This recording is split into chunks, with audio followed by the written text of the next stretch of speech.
Gibran ini orangnya luar biasa, tetapi bukan masanya harus dipaksakan sekarang. Karena ibarat seorang anak yang baru belajar jalan, kita jangan paksa untuk ikut lomba lari. Teruntuk Mas Gibran, ya teruntuk Pak Prabowo, seandainya kalian terpilih nanti menjadi presiden 2024 dan wakil 2024 ya. Aku pengen kalian membantu para petani ning sawah-sawah sing pekerjaannya tandur-tandur. Mas Gibran, ayo pulang nak. Saya sedih melihat kamu cuma jadi mainan. Di beberapa kali tampilan, di beberapa sesi kemarin itu, saya lihat kamu hanya jadi mainan deh. Gak berarti apa-apa bagi orang-orang itu.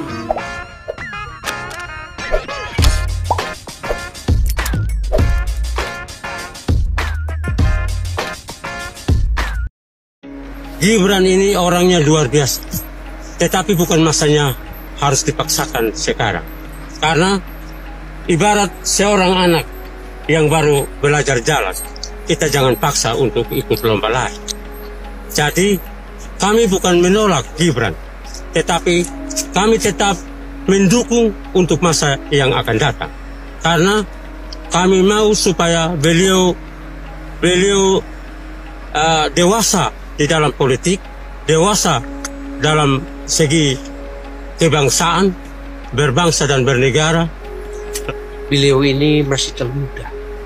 Kenapa saya anggap bahwa beliau ini masih terlalu muda? Karena apa? Beliau ini untuk jiwa nasionalismenya belum. Apakah jabatannya jabatan keluarga? Atau bagaimana? Karena saya anggap ini akan menjatuhkan keluarganya Jokowi sendiri. Karena harapan kami bahwa Bapak Jokowi ini adalah bapak bangsa untuk seluruh masyarakat yang ada di Indonesia. Ya, harapan saya sebagai kepala desa, saya minta beliau harus besar hati untuk memberikan keputusan beliau, untuk mengambil langkah-langkah tepat. Supaya, karena Gibran saya anggap bahwa salah satu kader yang luar biasa ke depan. Jadi saya pikir bahwa untuk saat ini bahwa belum sampai waktunya Gibran masuk dalam calon wakil presiden. Baik sahabat sekalian, barusan kita menyaksikan para tokoh dari NTT, ya, tokoh adat dari NTT yang mengatakan bahwa mereka saat ini belum mau mendukung Gibran hanya karena usianya masih ya di bawah umur, perlu dikatakan itu dari sisi politiknya, dan bahkan mereka meragukan jiwa nasionalismenya Gibran. Nah, untuk ukur atau mengukur atau takaran parameter apa yang digunakan untuk mengukur seseorang itu memiliki jiwa nasionalismenya tinggi atau rendah itu kita juga kurang tahu alat ukurnya apa yang digunakan atau yang dipakai. Sehingga ya kalau memang tanggapan dari para tokoh adat ini ya itu hak, ya hak pribadi seseorang, tetapi ini tidak bisa menjadi rujukan karena sesungguhnya bahwa seseorang bisa dewasa dalam berpolitik bukan tidak diukur dari soal pengalaman juga atau juga diukur dari soal usianya. Karena banyak juga tokoh-tokoh yang usianya sudah tua renta tetapi juga jiwa nasionalismenya juga diragukan dan bahkan ada yang tidak layak menjadi pemimpin. Banyak yang sudah sepuh, yang sudah tua-tua tapi justru tidak lolos atau justru tidak terpilih menjadi pemimpin. Itu kenapa? Karena untuk menjadi pemimpin ukurannya bukan soal usia, tetapi bagaimana kemampuan, ya. Lalu yang jelas juga kita akan lihat dari track record rekam jejaknya. Rekam jejak dari Pak Gibran sendiri mungkin diragukan karena baru 2 tahun menjadi wali kota. Tetapi sesungguhnya, ya, beliau adalah seorang anak presiden kebetulan, dan bagaimana untuk membangun relasi dan lain-lain, saya yakin beliau juga sudah mampu karena ya dalam keseharian ia sering mengikuti dan melihat apa yang dijalankan oleh orang tuanya, dan tentunya ya namanya seorang guru atau mentor terbaik Gibran itu adalah orang tua kandungnya sendiri. Sehingga hal ini mungkin perlu dipertimbangkan, jangan langsung divonis seolah-olah bahwa karena usianya muda berarti belum mampu atau jiwa nasionalismenya masih diragukan. Tetapi lagi-lagi ini adalah pernyataan pribadi, ya, tidak membawahi suatu kaum atau kelompok atau golongan. Ya Pak Mahfud. Ini ada replika orang naik tangga. Wah, Ini replika orang pesan naik tangga, kepada ya. Mbak Najwa bahwa melangkah ke puncak itu harus melalui satu tangga per satu tangga. Ini Dan sindiran Anda telak akan ya. berhasil nanti mencapai puncak. Amin. Terima kasih Pak Mahfud. Terima kasih banyak kadernya. Luar biasa. Boleh kasih tepuk tangan untuk semua calon presiden dan calon wakil presiden. Baik sahabat sekalian, dari hadiah yang diberikan oleh Mahfud MD kepada Najwa, tentu semua rakyat pasti paham ini maksudnya ya. Jadi replika orang naik tangga ya. Jadi untuk mencapai tangga paling puncak harus melewati tangga pertama, kedua, dan seterusnya. Ini sebenarnya sebuah sindiran buat Gibran yang boleh dikatakan masih minim pengetahuan atau minim dalam berpolitik, karena masih wali kota ya langsung lompat menjadi cawapres. Yang mungkin mereka pikirkan harus melalui tahapan dulu, gubernur atau anggota DPR dulu minimal, baru naik menjadi calon wapres ya. Tetapi hal ini ditanggapi dingin saja oleh Gibran. Ya memang kalau kita perhatikan di video, Gibran agak sedikit tegang dan mungkin juga terganggu ketika Mahfud MD menyerahkan hadiah replika ini kepada Najwa Shihab ya. Namun kita tetap optimis dan juga ya beri support serta semangat buat Mas Gibran yang selalu dianggap remeh, dianggap enteng oleh para elit politik, ya orang-orang tua, senior.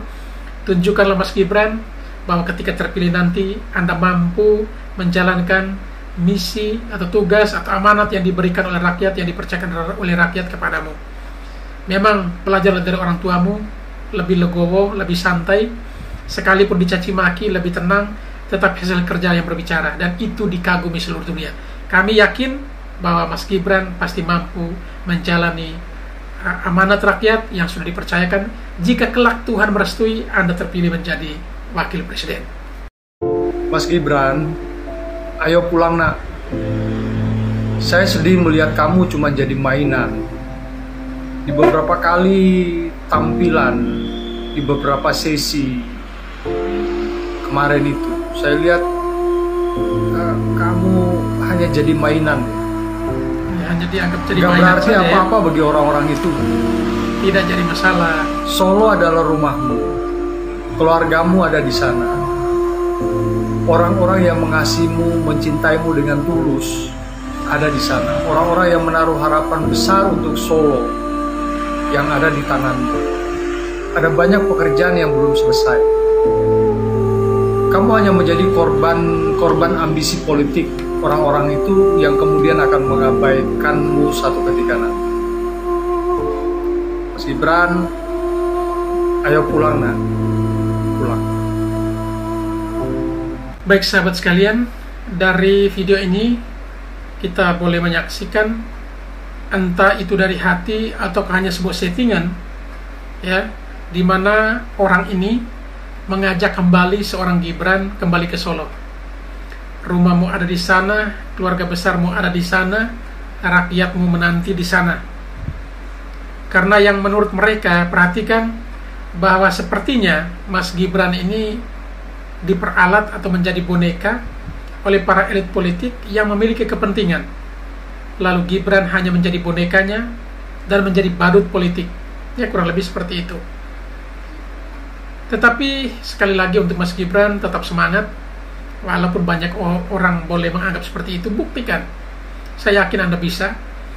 Dan soal sabar, ya, soal menahan emosi, mampu manage emosi dengan baik, saya yakin Mas Gibran terlalu mampu. Karena Anda mendapatkan ya dari guru atau mentormu yang luar biasa, orang tua kandungmu sendiri, Pak Jokowi, yang tidak pernah merespon cacian makian dari orang-orang, yang hanya menggerus potensi dalam dirimu untuk membangun bangsa dan negara. Ya, sekalipun warga Solo mengajakmu pulang, tetapi perlu diingat, Anda terlahir ke tengah-tengah bangsa ini, tidak hanya untuk memimpin Solo, tetapi juga untuk memimpin sebuah negara atau bangsa yang besar ini. Karena ketika Anda pulang berpikir Solo itu juga baik, tetapi Anda sedikit egois dalam hal ini, lebih untuk mengurus sekelompok kecil orang. Tetapi ketika Anda mengikhlaskan Solo diurus oleh orang lain, maka Anda akan diberkati, karena Anda akan dipercayakan atau diberikan kepercayaan yang lebih besar, yaitu mengurus bangsa yang besar ini. Ya, ketika melihat banyak video orang menyudutkan Mas Gibran, saya tetap penuh keyakinan bahwa hal yang sama juga pernah dialami oleh Pak Jokowi. Banyak sindiran, ada yang bilang ya Pak Jokowi itu pelongo-pelongo, ya, dan masih banyak, bahkan ada kata cacian dan makian. Tetapi Pak Jokowi justru tenang, tidak pernah membalasnya, hanya dengan senyum, dan teristimewa saya yakin Pak Jokowi mendoakan orang-orang tersebut. Dan hasil akhirnya apa yang kita lihat? Justru Indonesia menjadi negara yang dikagumi oleh seluruh dunia, dan Pak Jokowi justru menjadi pemimpin yang berpengaruh di seluruh dunia ini. Dia terpilih sebagai pemimpin yang berpengaruh nomor 1 dunia. Sehingga Mas Gibran tetap yakin bahwa jika Tuhan sudah memakaimu, siapkanlah tenaga fisikmu untuk bekerja. Anda hanya mempersiapkan diri untuk melayani masyarakat. Selebihnya serahkanlah kepada yang di atas. Karena mentor sejati adalah yang di atas. Selama Mas Gibran masih terbuka hati dan masih tetap ingat bahwa jabatan hanyalah sebuah titipan. Tetapi yang terpenting daripada semua itu adalah apa? Adalah bagaimana kita bisa menjadi berguna bagi banyak orang. Dan hal itu Mas Gibran tentu akan bisa lakukan karena memang sudah terdahulu oleh orang tua sendiri mendidik, mengajarkan bagaimana memimpin bangsa yang besar ini. Kita harus meninggalkan segala kepentingan pribadi kita. Nama baik kita, reputasi kita bahkan dipertaruhkan hanya demi kepentingan bangsa dan negara. Oleh karena itu, sekali lagi, profesiat untuk Mas Gibran, tetap semangat, jangan terpengaruh oleh siapapun. Tetap dengan pendirian Anda, maju terus, dan tetap yakin jika Tuhan telah memilihmu, apapun yang terjadi tidak akan bisa menghalangimu. Rakyat yang mana yang mengusulkan Gibran menjadi calon wakil presiden? Oh, banyak Pak, banyak kok masyarakat yang menginginkan Gibran menjadi wakil presiden mendampingi Bapak Prabowo di pemilu 2024. Banyak juga yang tidak suka dengan pencalonan Gibran menjadi wakil presiden mendampingi Bapak Prabowo, yaitu kelompok Anda Pak. Kelompok yang membenci kepemerintahan Bapak Jokowi. Jangan samakan masyarakat Indonesia dengan pemikiran Anda. Jangan mengatasnamakan semua masyarakat Indonesia.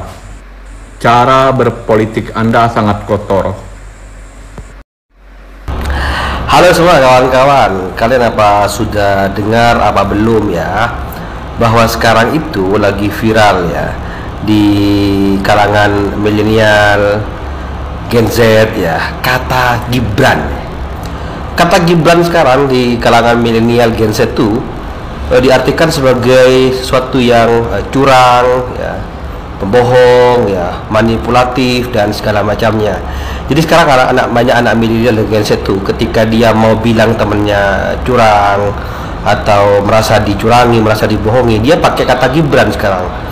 Misalnya contoh gitu, lu sih Gibran gitu, artinya itu lu sih curang gitu. Ada lagi yang gini, makanya jangan mengibrani dong, akhirnya dia marah, artinya makanya jangan pembohong, makanya dia marah. Jadi kata Gibran itu hari ini kawan-kawan di kelompok-kelompok Gen Z dan milenial itu diartikan sebagai bohong dan curang ya, dan segala macamnya. Jadi kalau Anda sekarang sama anak-anak milenial tuh kalau lagi ngomong jangan Gibran dong, itu artinya jangan bohong gitu. Hebat lah anak milenial Gen Z, mantep-mantep dah. Jangan mengibrani dong, artinya jangan membohongi dong. Contoh misal, lu sih suka Gibran, artinya itu lu sih suka bohong gitu. Ya stop lah pokoknya kelompok-kelompok milenial nih. Kalian juga di medsos yuk bisa gunakan tuh kalimat-kalimat itu. Jadi kalau misalnya ada temanmu yang suka membohong ya, suka manipulatif ya, suka pengen dituruti apa ada, semuanya pengen yang diinginkan itu didapat, bisa pakai kata Gibran. Lu sih suka Gibrani, makanya jangan suka menggibrani biar kamu tidak dicap sebagai Gibran. Apakah benar demikian generasi Z yang pada umumnya selalu mengkaitkan Gibran diidentik dengan hal-hal yang sifatnya negatif, pembohong, curang dan lain-lain? Dan mungkin ini hanya segelintir orang yang memang punya kepentingan. Jangan borong semua generasi Z seperti itu. Karena mungkin itu hanya generasi Z yang memang ya masuk dalam kelompok tertentu ya, pihak tertentu. Karena sesungguhnya ya tidak ada dalam kamus besar bahasa Indonesia Gibran itu artinya curang atau artinya pembohong dan lain-lain ya. Ini hanya ya situasional dan kepentingan sesaat sebenarnya. Tidak jadi masalah karena hal-hal seperti itu ya sifatnya hanya dengan maksud supaya melemahkan semangat Mas Gibran untuk tetap maju. Tetapi hal-hal seperti ini mungkin tidak mempan bagi Mas Gibran. Karena Mas Gibran sudah kenyang akan hal-hal seperti ini. Jauh sebelum ia menjadi calon wakil presiden, ia sudah kenyang terlebih dahulu. Karena keluarganya sering dihina ketika bapaknya mencalonkan diri menjadi presiden. Bahkan menjadi presiden sekalipun sering dihina dan itu mereka sudah kenyang. Jadi apalagi ya hanya segelintir anak generasi Z yang mungkin bisa dihitung dengan jari yang beranggapan seperti itu dan itu dijadikan sebagai satu bentuk kalimat yang nanti akan terus-terusan digunakan dan diakui. Itu mungkin hanya sebagian orang saja generasi Z yang notabene yang sudah terpapar dengan kepentingan-kepentingan politik itu saja. Ya mungkin saja bisa kemungkinan Mas Gibran yang maju. Sebenarnya Puan itu kepengen banget kalau Gibran menjadi cawapresnya Ganjar. Masalahnya si Gibrannya kagak mau. Coba kalau Mas Gibran mau, pasti masalah MK gak bakalan ribet seperti sekarang ini. Benar juga.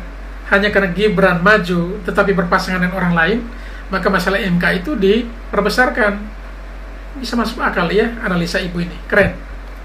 Menurut gua ya, semalam itu kasusnya Kaisang sama Bu Mega itu benar-benar salaman kedua itu settingan banget. Karena waktu ketemu aja itu cuma sekedar salaman doang, salim udah pergi. Kenapa disuruh balik dengan tata krama, dengan sopan santun, sungkem gitu kan? Padahal kalau mau ya di mana-mana awal gitu kan? Karena awal itu suatu ekspresi ledakan gitu kan, beda sama yang dibikin-bikin. Biasanya kedua itu dibikin-bikin. Nah, kedua videonya disebari, diedit sama PSI. Tujuannya apa? Memframing gitu kalau Ibu Mega, mereka ini sopan, anak muda ini sopan, santun gitu kan. Padahal kita harus menilai dari video awalnya aja. Memang hanya video asli lah yang membuktikan kebenaran ini semua ya. Karena kalau soal framing, soal edit video, segala macam ya tidak hanya dialami oleh Mas Gibran dan Kaisang ya. Hampir semua pejabat atau ya para elit politik yang punya kepentingan langsung terhadap perhelatan Pilpres kali ini ya rata-rata seperti itu. Tergantung bagaimana manusia, dalam hal ini orang Indonesia tadi, menanggapi apa yang telah dipertontonkan di media sosial. Ya pintar-pintarnya rakyat saja, dan yang terpenting di sini adalah ya orang-orang yang bermain di dalam lingkaran politik itu harus bisa mampu memberikan edukasi yang baik, edukasi yang tersistem dengan bagus sehingga masyarakat tidak mudah terpengaruh oleh hal-hal seperti itu. Mas Gibran sampaikan ini kepada para pendukungnya. Kelas banget cawapresku. Bapak Ibu mungkin sering baca media cetak, media sosial. Sekarang kita banyak sekali serangan. Pesan saya satu saja, Bapak Ibu semua, didiamkan saja ya. Jangan dibalas, tidak perlu diklarifikasi, tidak perlu dibahas dengan fitnah. Bapak Ibu mungkin juga sudah baca hasil survei. Kalau surveinya jelek, berarti harus kerja keras lagi.